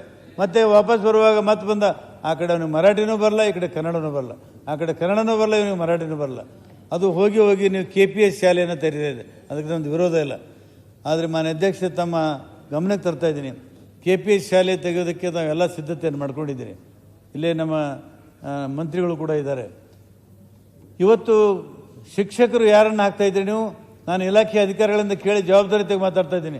ಶಿಕ್ಷಕರನ್ನ ಯಾರನ್ನು ಹಾಕ್ತಾ ಇದ್ದೀರಿ? ಕನ್ನಡ ಶಾಲೆ ಕನ್ನಡ ಕಲಿತಂಥ ಶಿಕ್ಷಕರನ್ನ ತಾವು ಪಾಠ ಹೇಳಕ್ಕೆ ಕಳಿಸ್ತಾ ಇದ್ರಿ. ಅರೆ, ನೆಟ್ಟಿಗೆ ಅವರಿಗೆ MA ಕಲ್ತಿದ್ದಾರೆ, ಕನ್ನಡನೇ ಬರಲ್ಲ ಕೆಲವರಿಗೆ. ನೆಟ್ಟಿಗೆ ಒತ್ತಕ್ಷರ ಗೊತ್ತಿಲ್ಲ, ದೀರ್ಘ ಗೊತ್ತಿಲ್ಲ, ದುರಸ್ವ ಗೊತ್ತಿಲ್ಲ. ಅಂಥ ಶಿಕ್ಷಕರನ್ನ ನೀವು ಒಯ್ದು ಹಾಕಿ ಆ ಮಕ್ಕಳಿಗೆ ಯಾವ ಥರ ಉದ್ಧಾರ ಮಾಡ್ತೀರಿ? ಅಲ್ಲಿ ಇಂಗ್ಲೀಷು ಬರಲ್ಲ, ಅಲ್ಲಿ ಕನ್ನಡನೂ ಬರಲ್ಲ. ದಯಮಾಡಿ ನಾನು ಹೇಳ್ತೀನಿ, ಯಾವ ವಿಷಯದಲ್ಲಿ ತಜ್ಞರಿದ್ದಾರೆ, ಅವರಿಗೆ ಎಕ್ಸ್ಪರ್ಟ್ ಇದ್ದಾರೆ, ಕರೀರಿ ಹೊಸ ಲಿಸ್ಟನ್ನು. ಇಂಗ್ಲೀಷ್ ಮೀಡಿಯಮಲ್ಲಿ ಕಲ್ತಂಥವ್ರನ್ನ ಅವು ಹೊಸದಾಗಿ ರಿಕ್ರೂಟ್ಮೆಂಟ್ ಮಾಡಿರಿ. ಈಗ ನೀವು ಆಲ್ಟರ್ನೇಟಿವ್ ಅರೇಂಜ್ಮೆಂಟ್ ಏನು ಮಾಡ್ತಾ ಇದ್ದೀರಿ? ಯಾರು ಕನ್ನಡ ಶಾಲೆಯಲ್ಲಿ ಕಲ್ತಿದ್ದಾರಲ್ಲ ಆ ಶಿಕ್ಷಕರನ್ನು ಮಾತ್ರ ಅವರಿಗೆ ನೀವು ಶಿಕ್ಷಕರನ್ನು ಹಾಕ್ತಾಯಿದ್ರಿ. ಅವ್ರು ಹೆಂಗೆ ಇಂಗ್ಲೀಷ್ ಹೇಳ್ಕೊಡ್ತಾರೆ? ಅವ್ರು ಹೆಂಗೆ ಇಂಗ್ಲೀಷ್ ಹೇಳ್ಕೊಡೋಕ್ಕೆ ಸಾಧ್ಯವೇ ಇಲ್ಲ. ದಯಮಾಡಿ ಈ ಥರ ಗೊಂದಲವನ್ನು ಸೃಷ್ಟಿ ಮಾಡಬೇಡಿ. ಏನು ಸ್ಪಷ್ಟವಾದಂಥ ಒಂದು ಏನಾದರೂ ಯೋಜನೆಯನ್ನು ಹಾಕ್ಕೊಳ್ಳಿ. ಈ ಕಡೆ ಶಾಲೆಯನ್ನು ತೆಗೆದು ಅಲ್ಲಿ ಕಟ್ಟಡ ಕಟ್ಟಿಸ್ತೀವಿ, ದುಡ್ಡು ಖರ್ಚು ಮಾಡ್ತೀವಿ, ಆದರೆ ಮಕ್ಕಳಿಗೆ ಶಿಕ್ಷಣ ಕೊಡದೆ ಹೋಗಿದ್ರೆ ಅವ್ರ ಭವಿಷ್ಯಕ್ಕೆ ಭಾಳ ದೊಡ್ಡ ಅನ್ಯಾಯ ಆಗ್ತದೆ ಅನ್ನೋಂಥ ಮಾತನ್ನು ಈ ಸಂದರ್ಭದಲ್ಲಿ ನಾನು ಹೇಳ್ತಾ, ಮಾನ್ಯ ಅಧ್ಯಕ್ಷರೇ, ಇವತ್ತು ನಮ್ಮ ಭಾಗದಲ್ಲಿ ತೊಗರಿ ಬೆಳೆ ಜಾಸ್ತಿ ಬೆಳೀತಾರೆ, ಎಲ್ಲರಿಗೂ ಗೊತ್ತಿದೆ. ಆ ತೊಗರಿ ಬೋರ್ಡ್ ಆಗಬೇಕಾದ್ರೆ ಹೋರಾಟ ಮಾಡಿದ್ದೀವಿ, ಹೈಕೋರ್ಟ್ ಆಗಬೇಕಾದ್ರೆ ಹೋರಾಟ ಮಾಡಿದ್ದೀವಿ, UKPಗೋಸ್ಕರ ಹೋರಾಟ ಮಾಡಿದ್ದೀವಿ, ಎಲ್ಲದಕ್ಕೂ ಹೋರಾಟ ಮಾಡಿದ್ದೀವಿ. ಈ ತೊಗರಿ ಮಂಡಳಿಗೂ ಹೋರಾಟ ಮಾಡಿದ್ದೀವಿ. ಏನೋ ಸರ್ಕಾರ ತೊಗರಿ ಮಂಡಳಿ ಮಾಡ್ತು, ಆದರೆ ಇವತ್ತು ಅಸ್ಥಿಪಂಜರದು. ಅಲ್ಲಿ ರಕ್ತ ಇಲ್ಲ, ಮಾಂಸಲ್ಲ, ಚೈತನ್ಯ ಇಲ್ಲ, ಜೀವ ಇಲ್ಲ, ಅದೊಂದು ಸ್ಕೆಲ್ಟನ್ ಬಾಡಿ ಆಗಿದೆ. ನಾನು ವಿನಂತಿ ಮಾಡ್ಕೋತಾ ಇದ್ದೀನಿ, ಪ್ರತಿ ಸಮಯದಲ್ಲಿ ಪ್ರತಿ ಸಂದರ್ಭದಲ್ಲಿ ನಾವು ಸರ್ಕಾರಕ್ಕೆ ವಿನಂತಿ ಮಾಡ್ಕೋತೀನಿ, ಇದಕ್ಕೆ ಬೇಕಾದಂಥ ವ್ಯವಸ್ಥೆಯನ್ನು ಮಾಡಿ. ಫ್ರಮ್ ಸೀಡ್ ಟು ಮಾರ್ಕೆಟಿಂಗ್, ಬೀಜ ಬಿತ್ತುವುದನ್ನು ಹಿಡಿದು ಮಾರುಕಟ್ಟೆಯವರೆಗೆ ವ್ಯವಸ್ಥೆಯನ್ನು ಮಾಡಿದರೆ ತೊಗರಿ ಬೆಳೆಗಾರರಿಗೆ ದೊಡ್ಡ ಅನುಕೂಲ ಮಾಡಿಕೊಡೋಕ್ಕೆ ಸಾಧ್ಯತೆ ಇದೆ. ಈ ವರ್ಷ ಮಾನ್ಯ ಅಧ್ಯಕ್ಷರೇ ನಮ್ಮ ಭಾಗದಲ್ಲಿ ಹಿಂಗಾರಿನೂ ಹೋಯಿತು ಮತ್ತು ಮುಂಗಾರಿನೂ ಹೋಯಿತು. ಓಕೆ, ರೈತ ಬರಗಾಲದಿಂದ ಕೂತಿದ್ದಾನೆ. ಇಂಥ ಸಂದರ್ಭದಲ್ಲಿ ಇವತ್ತು MSP ರೇಟನ್ನು ಡಿಕ್ಲೇರ್ ಮಾಡಿದ್ದಾರೆ 8,000 ರೂಪಾಯಿ. 8,000ದಲ್ಲಿ ರೈತರಿಗೆ ಅನುಕೂಲ ಆಗೋದಿಲ್ಲ. ನನ್ನ ಬೇಡಿಕೆ ಇದೆ, ಕನಿಷ್ಠ MSP ಸೇರಿಸಿ ಕೇಂದ್ರ ಸರ್ಕಾರ ಇದಕ್ಕೆ ಜವಾಬ್ದಾರಿ. ಕನಿಷ್ಠ 8ರಿಂದ 10,000ವರೆಗೆ ತೊಗರಿ ಬೆಳೆಗೆ ಬೆಲೆಯನ್ನು ಕೊಟ್ಟರೆ ಮಾತ್ರ ಆ ತೊಗರಿ ಮಂಡಳಿ ಬೆಳೀಲಿಕ್ಕೆ ಸಾಧ್ಯತೆ ಇದೆ. ಹಾಗಾಗಿ ತಾವು ಆ ತೊಗರಿ ಬೋರ್ಡನ್ನು ಗಟ್ಟಿಗೊಳಿಸಬೇಕಾದ್ರೆ ಅಲ್ಲಿ ಪರ್ಮನೆಂಟ್ ಸಿಬ್ಬಂದಿಯನ್ನು ಸೇರಿಸಿ ಅಲ್ಲಿ ಅದಕ್ಕೆ ಬೇಕಾದಂಥ ವ್ಯವಸ್ಥೆಯನ್ನು ಮಾಡಿ ಅದಕ್ಕೆ ಬೇಕಾದಂಥ ಅನುಕೂಲಗಳನ್ನು ಮಾಡಿಸ್ಕೊಡಿ. ಆ ತೊಗರಿ ಮಂಡಳಿಯನ್ನು ಗಟ್ಟಿ ಮಾಡಿ ಕೊಡಬೇಕು ಅಂತ ಹೇಳ್ತಾ ಅದಕ್ಕೆ ಒಂದು ಸುಮಾರು 500 ಕೋಟಿ ರೂಪಾಯಿ ಆದರೂ ಆವರ್ತ ನಿಧಿಯನ್ನು ನೀವು ತೆಗೆದಿಡಬೇಕು. ಸರಿ, ಮಾರ್ಕೆಟ್ನಲ್ಲಿ ರೈತ ಬೆಳೆದಂಥ ಉತ್ಪಾದನೆಗೆ ಬೆಲೆ ಬಿದ್ದಾಗ ತಕ್ಷಣ ಸರ್ಕಾರ ಮಧ್ಯಪ್ರವೇಶ ಮಾಡಿ ಖರೀದಿಯನ್ನು ಮಾಡುವಂಥ ಕೆಲಸವನ್ನು ಸರ್ಕಾರ ಮಾಡಬೇಕು ಅಂಥೇಳಿ ನಾನು ತಮ್ಮಲ್ಲಿ ವಿನಂತಿ ಮಾಡಿಕೊಂಡು, ಮಾನ್ಯ ಅಧ್ಯಕ್ಷರೇ, ಇವತ್ತು ಮಾನ್ಯ ಮುಖ್ಯಮಂತ್ರಿಗಳು ಕಲ್ಯಾಣ ಕರ್ನಾಟಕದಲ್ಲಿ ಪ್ರತ್ಯೇಕ ಸಚಿವಾಲಯವನ್ನು ಸ್ಥಾಪನೆ ಮಾಡುವಂಥ ಮಾತನ್ನು ಹೇಳಿದ್ದಾರೆ. ಹೇಳಿ 1 ವರ್ಷ ಆಯಿತು, ಇವತ್ತು ಸಚಿವಾಲಯ ಆಗಿಲ್ಲ. ಅಲ್ಲಿ ಸೆಕ್ರೆಟರಿ ಒಬ್ಬರು ಬರ್ತಿರ್ತಾರೆ, ಒಂದೊಂದು ಥರ ಒಬ್ಬೊಬ್ಬರು ಸೆಕ್ರೆಟರಿ ಬರ್ತಾರೆ. ಮಾನ್ಯ ಅಧ್ಯಕ್ಷ ಅವ್ರಿಗೆ ಒಂದು ಬರುತ್ತಾರೆ, ಅವರು ಇಂಟರ್ಪ್ರಿಟೇಷನ್ ಮಾಡ್ತಾರೆ, ಇವ್ರು ಬಂದಾಗ ಇವರೊಂದು ಇಂಟರ್ಪ್ರಿಟೇಷನ್ ಮಾಡ್ತಾರೆ. ಅಂತಿಮವಾಗಿ ನಮ್ಮ ಕೆಲಸಗಳಾಗ್ತಾ ಇಲ್ಲ. ಹಾಗಾಗಿ ಇವತ್ತು ಮಾನ್ಯ ಮುಖ್ಯಮಂತ್ರಿಗಳು ಸದನದಲ್ಲಿದ್ದಾರೆ. ದಯಮಾಡಿ ಇವತ್ತು ಕಲ್ಯಾಣ ಕರ್ನಾಟಕಕ್ಕೆ ಪ್ರತ್ಯೇಕ ಸಚಿವಾಲಯವನ್ನು ಸ್ಥಾಪಿಸಬೇಕು. ಅದು ಕಲಬುರಗಿಯಲ್ಲೇ ಇರಬೇಕು. ಮತ್ತು ಬೆಂಗಳೂರಿನಲ್ಲಿ ಕಚೇರಿ ಮಾಡಿದ್ರೆ ನಮಗೆ ಉದ್ಧಾರ ಆಗೋದಿಲ್ಲ. ಅದಕ್ಕೆ ದಯಮಾಡಿ ಈ ಕೆಲಸವನ್ನು ನೀವು ಮಾಡಬೇಕು ಅಂಥೇಳಿ ನಾವು ವಿನಂತಿಯನ್ನು ಮಾಡಿಕೊಂಡು, ಮಾನ್ಯ ಅಧ್ಯಕ್ಷರು, ಈ ಸಲ ಮಳೆ ಬಂದು ಬೆಳೆ ಹಾನಿಯಾಗಿ ಇವತ್ತು ಮುಂಗಾರು ಹೋಗಿ ಹಿಂಗಾರು ಬಂದಿಲ್ಲ. ದಯಮಾಡಿ ಸರ್ಕಾರ ಹಸಿ ಬರ ಅನ್ನುವಂಥ ಘೋಷಣೆ ಮಾಡಬೇಕು. ಹಸಿ ಬರ, ಮಳೆ ಬರದೇ ಇದ್ದಾಗ ನೀರಿನ ಅದು ಬರನೇ ಬೇರೆ, ಆದರೆ ಹಸಿ ಬರ ಅಂತೇಳಿ ಘೋಷಣೆ ಮಾಡಿದರೆ ಕೇಂದ್ರ ಸರ್ಕಾರದಿಂದ ಕೆಲವು ಸವಲತ್ತುಗಳು ನಮಗೆ ಸಿಗಲಿಕ್ಕೆ ಸಾಧ್ಯತೆ ಇದೆ. ಆ ಕೆಲಸವನ್ನು ತಾವು ಈ ಸರ್ಕಾರ ಮಾಡಬೇಕು ಅಂಥೇಳಿ ನಾನು ವಿನಂತಿ ಮಾಡಿಕೊಂಡು, ನನ್ನ ಅಧ್ಯಕ್ಷರೇ, ಬಡತನ ನಿವಾರಣೆ ಆಗಬೇಕಾಗಿದ್ರೆ ಆರ್ಥಿಕ ಚಟುವಟಿಕೆಗಳು ಹೆಚ್ಚಿಗೆ ಆಗಬೇಕು. ನಮ್ಮಲ್ಲಿ ಒಂದು ಸಾಧ್ಯತೆ ಇದೆ, ಹೈನುಗಾರಿಕೆಗೆ ಹೆಚ್ಚಿನ ಒತ್ತಡವನ್ನು ಕೊಡಬೇಕು. ಇವತ್ತು ಮಾನ್ಯ ಅಧ್ಯಕ್ಷರೇ, ಕಲಬುರಗಿ ಹಾಲು ಒಕ್ಕೂಟಕ್ಕೆ ಶಿವಮೊಗ್ಗಲಿಂದ ಹಾಲು ತರಿಸ್ಕೋತೀವಿ, ಕೋಲಾರಲಿಂದ ಹಾಲು ತರಿಸ್ಕೋತೀವಿ, ಬಿಜಾಪುರಲಿಂದ ಹಾಲು ತರಿಸ್ಕೋತೀವಿ. ಅದು ನಮ್ಮ ಸಾಮಾನ್ಯ ಕಸುಬು. ಅದು ನಮ್ಮ ಹಳ್ಳಿಗಾಡಿನ ಜನ ಆಕಳು ಎಮ್ಮೆ ಮೇಯಿಸಿ ಹಾಲು ಕರೆಯೋದು, ಡೈರಿ ಕೊಡೋದು, ಇದು ಭಾಳ ಯಶಸ್ವಿಯಾಗಿ ಪ್ರಯೋಗ ನಡೀತಾ ಇದೆ KMF. ನಾನು ವಿನಂತಿ ಮಾಡ್ಕೋತೇನೆ, ಅಲ್ಲಿ ಬಡ ಜನರಿಗೆ ತಾವು ಆದಷ್ಟು ದೊಡ್ಡ ಪ್ರಮಾಣದಲ್ಲಿ DCC ಬ್ಯಾಂಕ್ಗಳ ಮುಖಾಂತರ ಸಾಲ ಕೊಟ್ಟು ಹೈನುಗಾರಿಕೆಯನ್ನು ಜಾಸ್ತಿ ಮಾಡಿಸಿ. ಹೈನುಗಾರಿಕೆಗೆ ತಾವು ಸರ್ಕಾರದವರು ಲೀಟ್ರಿಗೆ 5 ರೂಪಾಯಿ ಬೆಂಬಲ ಬೆಲೆಯನ್ನು ಕೊಡ್ತಾಯಿದ್ರಿ. ಅವರಿಗೆ ಆರ್ಥಿಕ ಶಕ್ತಿ ಬರ್ತದೆ. ಆ ಕೆಲಸವನ್ನು ಸರ್ಕಾರ ಮಾಡಬೇಕು ಅಂತ ಹೇಳ್ತಾ, ಅದೇ ಥರ ಕುರಿ ಸಾಕಾಣಿಕೆಗೆ, ಕೋಳಿ ಸಾಕಾಣಿಕೆಗೆ ಒಂದು ಸಾಲವನ್ನು ಕೊಟ್ಟು ಅವರಿಗೆ ಆರ್ಥಿಕವಾಗಿ ಬಲಿಷ್ಠತೆಯನ್ನು ತಂದು ಕೊಡಬೇಕು ಅಂತ ನಾನು ತಮ್ಮಲ್ಲಿ ವಿನಂತಿ ಮಾಡಿಕೊಂಡು, ಮಾನ್ಯ ಅಧ್ಯಕ್ಷರೇ, ಇನ್ನೂ ಅನೇಕ ವಿಷಯಗಳು ಹೇಳೋದಿದ್ರು ಕೂಡ ಇವತ್ತು ಸಮಯದ ಅಭಾವ ಇರೋದರಿಂದ ಏನು ಬಡತನ ನಿವಾರಣೆ ಆಗಬೇಕು.